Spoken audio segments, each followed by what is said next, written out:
Hello there everybody, Sam's Trains here and welcome back to the railway. Today I'm launching some brand new wagons with a brand new feature that I've never seen done before.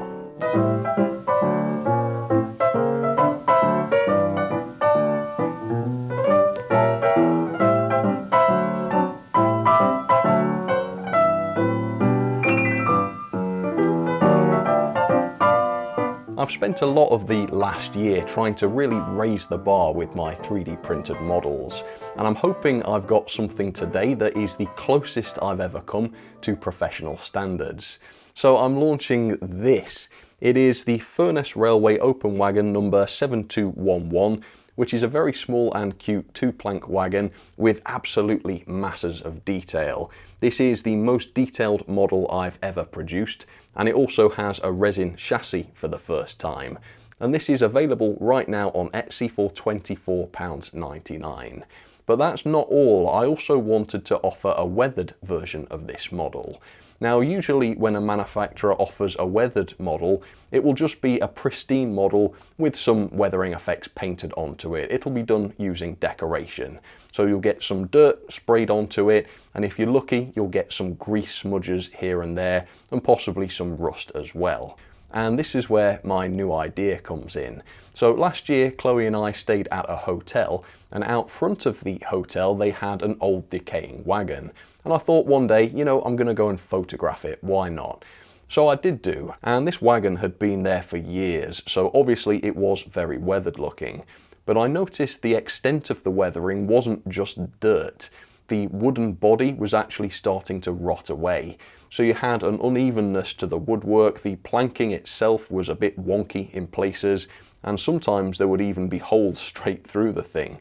And so I started thinking, why don't we see more of this with models in 00 scale? So I'm also today launching this. This is wagon number 7251 and it is weathered. It's got the painted weathering as is usual, but it's also got what I'm calling physical weathering. So this has got physical wood chipping and rotting effects baked into the actual bodywork itself. And I think this idea could actually be the first. I don't know that this has ever been done before ready to run. I've certainly never seen this before. I suppose it is possible that it's been done, but if it has, we must have thought of this idea independently.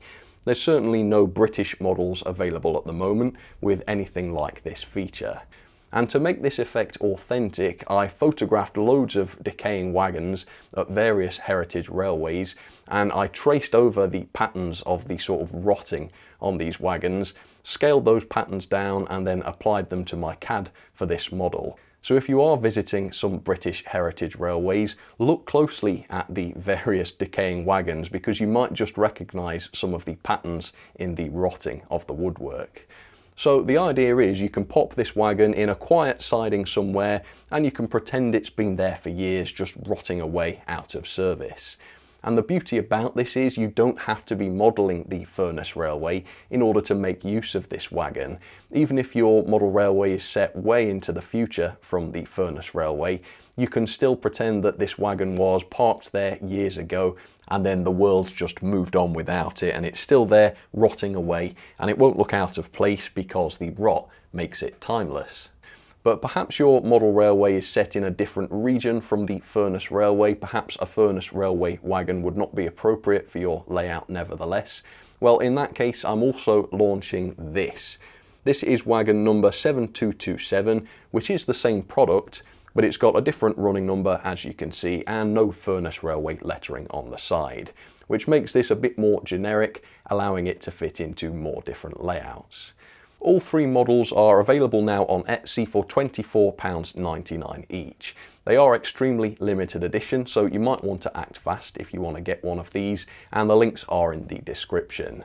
Now, please do bear in mind these models are homemade. As much as I have tried to make these as close as I can to professionally manufactured models, they're still not professional wagons. They are still made by me right here in this room. They're 3D printed and then hand painted and hand assembled by me personally. So please do bear this in mind if you do decide to buy one of these models. But anyway, let me do a bit of an unpacking session now and I'll show you exactly what you get with these. So for each model, you've obviously got the wagon itself and an accessories bag, and I'll get to the accessories in just a second. For now though, let me open up the model for you, and you've obviously got to be quite careful unpacking these because they are quite fragile, so obviously don't let the thing come racing out and hitting the ground or anything. But here you have it, the Furnace Railway 2-planker with physical weathering on board. And like I say, yeah, this has got a very detailed resin body, but also a very detailed resin chassis. And you might be wondering, how is that achieved? How do I get the wheels into this without the brittle resin snapping? And won't the resin bearings wear out too quickly? Well, I don't know. So the way these are built is the wheels themselves are actually held by a plastic sub-chassis, which is FDM 3D printed in the same way that all of my other wagons to date have been. And I know that this plastic is very hard wearing. And then the cosmetic resin chassis fits over the plastic chassis so that you can't see it anymore, and that is what has all the detail on it. So you've got this amazing combination of masses of detail but also durability, which has worked really, really nicely. And I will show you the level of detail on this thing in just a second because I think it's quite crazy, really. Anyway, let me jump in and show you the accessories. So you do get a little limited edition card. Let me pull that out to start with and show you. So yeah, this is number one of just 60. There's only 60 each of these, so they are extremely limited. Both of the weathered wagons come with one of these cards. The unweathered version doesn't though. That's not limited edition, but there's actually even less of those. So yeah, keep that in mind. You've also got a pair of NEM tension lock couplings. Obviously these are supposed to be dumped in a siding somewhere, so you might not want to use the tension locks, but the wagons are fully functional too, so if you want to run them as part of a train, I'm not going to stop you, and I've got the couplings in there for you as well. So we've got two of those.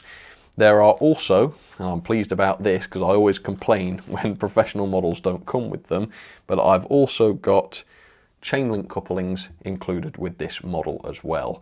Now these are in a fixed position, they're not real chains, and I've done that because they're easier to make this way. They're also easier to fit onto the wagon's coupling hooks, which makes them more convenient, and they also hang a bit better as well, made like this. So I think for my purposes, this is the best way to go, and these were Chloe's department. She was in charge of these, so you can thank her for the inclusion of the chain link couplings there.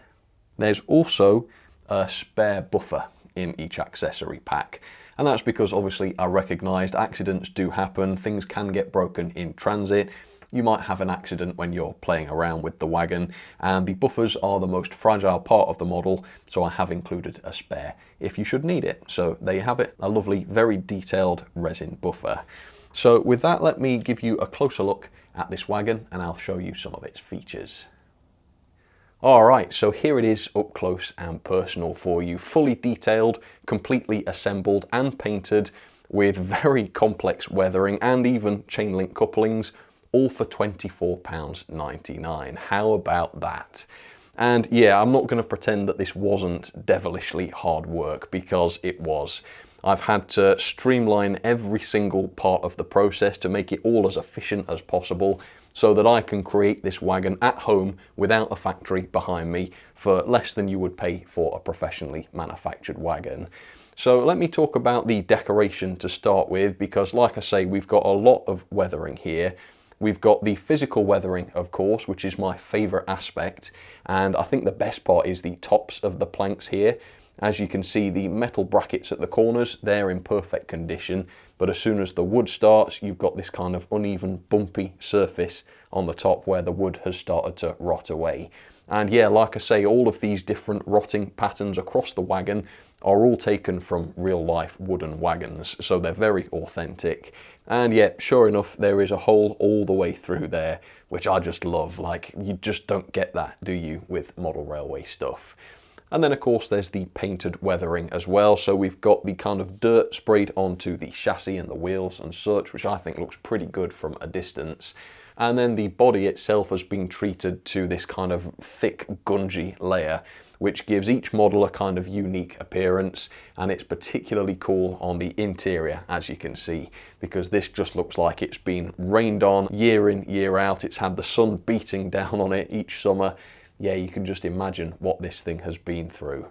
And then of course we've got the decoration as well, the lettering and numbering, which is still not tampo printed. I do spray these on, but I've developed the technique a lot. I use something which I call, anyway, paint collimation, which basically allows me to control how much paint is hitting the surface so that the large prints like the F here come out just as good as the smaller prints, such as the numbers here. And I suppose you can see that better on the pristine version. Yeah, perhaps not quite as sharp as tampo printing, but this allows me to do it at home and for this price, which I think is important. Okay, detailing then. So the main thing is the chassis. I guess I'll show you the pristine model for this bit because you can see it better. Yeah, all of the riveting, all of the little parts are here. Hugely detailed axle boxes, which I'm so pleased with. I mean, look at those. And then of course you've got the brake rigging as well, which is fully realised and very, very fine as well. Then we've got the buffer beams, which have the massively detailed coupling hooks and the chain link couplings for them as well. And of course resin buffers, which are separately pre-fitted. And then the body has all of the different brackets and the rivets and the bolts and stuff on there, plus the chains, which are very, very fine, modelled on the side there. And then of course we've got the planking effect inside the model as well. So yeah, I really think these are the most detailed wagons I've ever created. And yeah, they might not be 100% perfect, but I really think I'm getting closer. And the more of these models I make, the better I'm getting. So I'm really excited for what's coming next. And yes, I do have more products in the pipeline. But for now, let's get some of these onto the track and let's talk about performance. Okay, so let's start with the free rolling test. So if I give this a little push towards the bottom of Gordon's Hill and get it rolling, you will see that it's actually not dreadfully free rolling and it stops reasonably soon. There you go, just under the footbridge there. Now you might find that surprising because obviously I've cracked free rolling wagons in the past. Well, these are a little bit stiffer deliberately. Why? Well, if you really want to run these models, they are fully functional so that you can do that. But of course, mainly the idea for these models is that you park them in a siding and make them look abandoned and unused. And I found that if the models were too free rolling, the damn things would just roll away if the track wasn't perfectly flat. So all I've done is just slightly tighten up the axle boxes so that there's just that little bit of extra friction, and that just means that the models are more likely to stay where you put them. Having said that, it's kind of a happy medium. Obviously you don't want them to be ridiculously stiff because then they're not usable. So it's only a very, very slight stiffness, and I will demonstrate in a second that these are still perfectly haulable. So in order to do that, I've set up the Dapol Hawthorne Leslie, which is only a small tank engine of course, and I've got 7 of these Furness Railway wagons, which I'm hoping she'll be able to haul very easily. But first, let's test the couplings. So the chain link couplings that these come with are supposed to be just cosmetic, so you're not meant to haul them along with those. I suppose technically you could do, and you could certainly model them statically in the coupled position if you wanted to, but I've certainly not done any sort of testing with them running with those couplings. So for this I've set up the NEM tension locks, and as you can see I've not pushed any of them together yet. I'm going to do it on camera and we'll see how well this works. So let's back up the Hawthorne Leslie and hopefully we get every single wagon coupling together. That's a tall order, but we shall see. So pushing, pushing, pushing, pushing, pushing. And yeah, we got a full pass rate there. That's very, very good. Phew, they passed. But obviously, yeah, I put a lot of effort into making sure the couplings were at the right height and whatnot. So yeah, it shouldn't be too much of a surprise that they all worked. Although the Hawthorne has cut out on the points there. Right. So yeah, as you can see, they are still functional despite having slightly tighter axle boxes by design. But with that, let's get these off around the track and just demonstrate their performance for you. Okay, let's go fairly steady, shall we? Ah, stopped on the points. Come on, Hawthorne. Right, let's go for about 40 then. Yeah, that looks okay. All right, let's see if she can haul them around the curves without them coming off. And let's also see how she gets on up the hill with them. We've got the pristine one on the back there, as you can see. And yeah, all fine on the curves, as you can see. And it's quite interesting because obviously each body with the weathering is the same. So all of the sort of rotting patterns are the same, but it doesn't look like a monotonous train. And the reason for that is the models are not symmetrical, so each side is different. So if you put them sort of facing different ways in the train, you do get some variation there. And also the painted weathering is all done by hand, there's no machinery involved. So you do get a lot of natural variation in that. And that makes the wagons look different as well. So even though they're all the same in terms of the moulding, in inverted commas, they do all look a little bit different. Sometimes the running numbers and the lettering can fade a little bit more because of the weathering. Sometimes they get covered up a little bit more on one wagon than they do another. So you do get quite beautiful variation on them, which I think is really cool. So there you have it, my new idea, physical weathering. I don't know whether it's been done before. I'm a bit hesitant to say this is a first because I've no doubt someone will say, well, in 1998 this was tried before. But yeah, I can say I've never seen it done before. And when I revealed this to my members a couple of weeks ago, I got an email from one of them saying, oh, you must patent this, you must patent it, otherwise the other manufacturers are going to steal this. Well, I don't even know if you could patent something like this. I mean, rotting is certainly not something I can claim to have invented, and there are wagons that look like this out there in the real world. But you know, even if you could patent something like this, for me as an individual, you know, the time and the effort and the cost of doing that would just be totally insane. And I really don't want to keep this for myself. It'd be really cool to see a manufacturer announce a batch of models like this, because then I'd know that my idea was a good one. And plus we'd get even more cool, awesome and unusual models. So yeah, I don't really want to try and protect this idea. Manufacturers, if you want to do this, go ahead, you know, I absolutely don't mind. And I've got no grounds to try and protect this idea at any rate. So I thought I'd better just address that.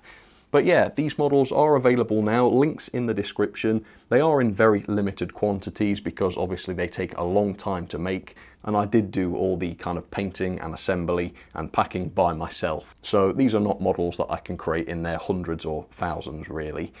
But if you like this idea and you'd like to see more of it, please do comment down below and let me know. Finally then, just a massive thank you. If you do decide to buy some of these, please remember they do support the channel. They help to keep me on the air. They help to fund new videos and new projects. So if you do decide to invest in some of these wagons, thank you so much for the support. And I hope you really enjoy them. These have been really exciting to develop. And if you've got any more ideas for me, please also pop them down in the comments. That would be much appreciated too. But for now, let's pop them over the points as just one final test, just to show that they're nice and stable over those. All right, the ultimate test. Will 7 of these survive backwards and forwards over tighter second radius points? Well, let's see.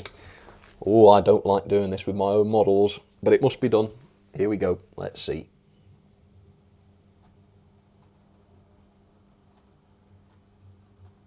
And the loco. Yeah, no issues.